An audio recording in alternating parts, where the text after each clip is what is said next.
Hi guys, ഞാൻ jazz. അപ്പോൾ വെളുപ്പിന് തന്നെ നേരെ പള്ളിയിലോട്ട് പോവാണ്. പിന്നെ ഞാൻ എറണാകുളത്ത് പഠിക്കാൻ ചേർന്നുകൊണ്ട് 6 മണിക്ക് പോകണം. അങ്ങനെ പള്ളിയിൽ പോയി തിരിച്ചു വന്നപ്പോൾ എൻ്റെ ചെരുപ്പ് കാണാതെ. അങ്ങനെ അതും തപ്പി കുറച്ച് സമയം പോയി. അങ്ങനെ 6:10 നേരെ ബൈക്ക് കൊടുത്ത് ഞാൻ പോയി റെയിൽവേ സ്റ്റേഷനിലോട്ട്.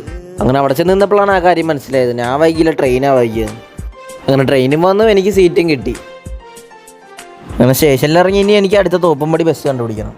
അങ്ങനെ ബസ്സിലൊക്കെ കയറി. പുറത്താണെങ്കിൽ ഭയങ്കര മഴ, അതിൻ്റെ കൂടെ ആണെങ്കിൽ ഭയങ്കര ബ്ലോക്കിന് കാരണക്കാരൻ ഈ ബസ്സായിരുന്നു.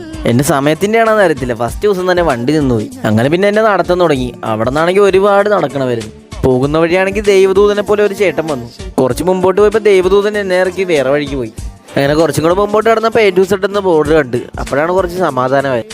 അങ്ങനെ ക്ലാസ്സിലെല്ലാം കയറിയിരുന്നു. അങ്ങനെ ഓരോരുത്തരായിട്ട് പരിചയപ്പെടാൻ തുടങ്ങി. ഇവന്മാരൊക്കെ എൻ്റെ കൂടെ പഠിക്കണേണ്. ഇവന്മാർ പോകുന്ന വഴിയാണ് ഞാനും പോകേണ്ടത്. അങ്ങനെ അവന്മാരായിട്ട് നല്ല കൂട്ടായി. പിന്നെ ഞങ്ങളെല്ലാവരും കൂടെ ബസ് സ്റ്റാൻഡിൽ പോയി നിന്ന് അങ്ങനെ ബസ്സിലെല്ലാം കയറി. അങ്ങനെ എൻ്റെ സ്റ്റോപ്പിൽ ഞാൻ ഇറങ്ങി. പോകുന്ന വഴിയാണെങ്കിൽ 2 ചേച്ചിമാരെ കിട്ടി. അവർക്കും വഴി അറിയത്തില്ല, എനിക്കും വഴി